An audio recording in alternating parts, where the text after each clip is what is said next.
নমস্কার, আপনারা নিশ্চয়ই সুস্থ আছেন, ভালো আছেন।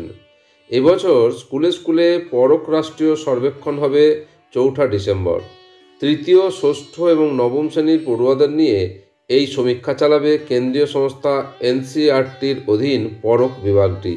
তবে কোনো স্কুলে পর্যাপ্ত শ্রেণীকক্ষ থাকলে অন্য ক্লাসের পড়ুয়াদেরও এই সমীক্ষায় সামিল করা যাবে। যেসব স্কুলে এই সমীক্ষা হবে সেগুলিতে ওই দিন অন্য কোনো পরীক্ষা রাখা যাবে না বলে জানিয়েছে মধ্যশিক্ষা পর্ষদ। গোটা দেশে তথা রাজ্যগুলিতে স্কুলের হাল হকিকত বুঝতে সংস্থাগুলির মাধ্যমে এই সমীক্ষা করে থাকে শিক্ষামন্ত্রক। আগে এটির নাম ছিল ন্যাশনাল অ্যাচিভমেন্ট সার্ভে।